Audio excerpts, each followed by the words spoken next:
Hello guys, हामी चाहिँ अहिले भने यहाँ लालबजारको त्यहाँनिर आएको छौँ। यहाँ चाहिँ गिल्लो चटपटे अन्त लाफिङ एकदमै दामी पाउँछ भनेको सुनेर चाहिँ हामी आएको थियौँ। तर आइपुग्दाखेरि चाहिँ रियल हो रहेछ, एकदमै दामी पाउँदो रहेछ। हामीले पनि टेस्ट गर्यौँ। यहाँ हेर्नुहोस् न, नानी बोकी आएको थियो बहिनी बिचरा होइन, ड्युटीबाट डाइरेक्ट। एकदमै राम्रो दामी ट्राई गर्यो हो। यहाँ दिदीले मजाले बनाइरहेको, अरूलाई खाइरहेको। हामी आउँदा कोही थिएन, एकैछिनमा भिड लाग्यो हो, एकैछिनमा भिड लाग्यो। तर हामीले मजाले खायौँ, किन भन्दा हाम्रो यस्तो लोकल छैन नि त हाम्रोमा। यसरी सानो स्टल लगाएर बेच्ने कम्ती छ नि त दोकानहरू। सो त्यसले गर्दाखेरि हामी यहाँ आयौँ, येलो लाफिङ खायौँ होइन, गिल्लो चटपटे खायौँ। एकदमै दामी फ्यान्टास्टिक गाइस, साँच्ची नै भन्नु पर्दाखेरि दामी। तर यो तपाईँहरूले लोकेसन चाहिँ कहाँनिर भन्नुहुन्छ होला?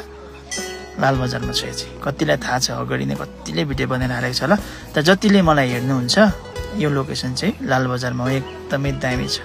हेर्नुहोस् त, यहाँ दुईजना खाऊ कि नखाऊ कसलाई दियो भनेर। ओके, थ्याङ्क यू, आउनुहोस् सबैहरू।